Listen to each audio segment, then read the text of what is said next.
প্রিয় প্রকৌশলী, আজকে তোমাদের আমি দেখাচ্ছি গুড কোয়ালিটি এবং ব্যাড কোয়ালিটির স্টোন। তো তোমরা প্রথমেই বুঝতে পারছো যে একেবারে সামারিলি বলা যায় this is a bad quality stone. কিভাবে দেখো, এই একটা স্টোন, এই একটা স্টোন, এই একটা stone, all these are called shingles. Shingles মানে হলো এর কোনো শার্প এজ থাকবে না, কোনো ফ্র্যাকচার্ড এজ নাই। মানে আমাদের যেটা দরকার সেটা হচ্ছে যে কমপক্ষে 3টা ফ্র্যাকচার্ড সারফেস হলে আমরা সেটাকে গুড কোয়ালিটির স্টোন বলবো।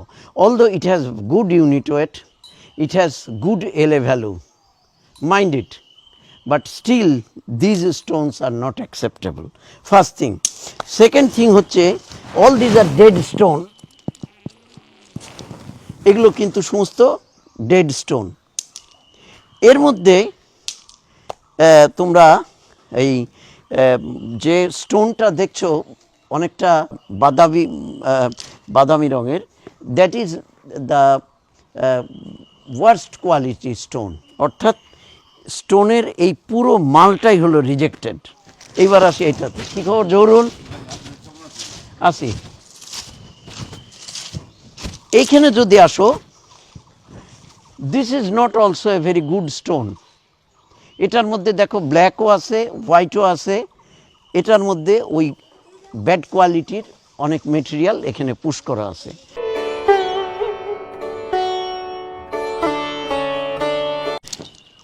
কেউ যদি বলে যে এই পার্সেন্টেজ তো খুবই কম, আমার কথা হচ্ছে যে এই পার্সেন্টেজ তো থাকারই কথা না, এটা তো 0%।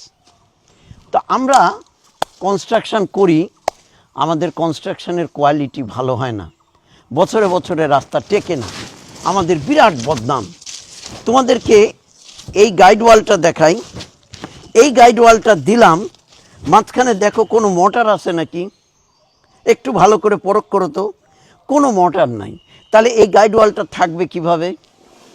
আর গাইড ওয়াল কখন দেওয়া হয়? যখন পাশে স্লোপটা আনস্টেবল হয়। এখানে কি স্লোপ আনস্টেবল? রাদার এখানে দেওয়া উচিত ছিল সসার ড্রেন।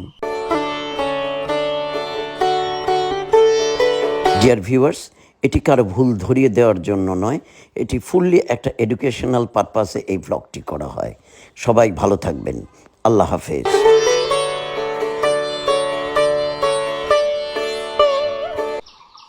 প্রিয় বন্ধুরা, অ্যান্ডে গুন্ডার ফ্রাঙ্কের একটা কথা আছে, ডেভেলপমেন্ট অফ আন্ডার ডেভেলপমেন্ট। অর্থাৎ আপনি এমন একটা কিছু ডেভেলপ করলেন যেটা আন্ডার ডেভেলপমেন্টের সূচনা হলো। দেখুন, আমরা রাস্তাটা করলাম, কিন্তু এই সমস্ত এরিয়া জুড়ে একটা ওয়াটার পকেট তৈরি হয়। বৃষ্টি হয়ে গেলে সব জায়গায় পানি জমে যায়। তো এই পানি লোকাল যে ড্রেনেজ, সেইটাকে যেন কোনোভাবেই আমরা আমলে নিতে চাচ্ছি না। I don't know why, what's the reason. আমাদের এই সলিউশনটা কেন আসছে না মাথায়, যে আমরা রাস্তা করব, ঘাট করব, মানুষের বাড়িঘর সব ডুবে যাবে, তারা কষ্ট করবে। আমরা কেন এই জিনিসটাকে করতে পারতেছি না?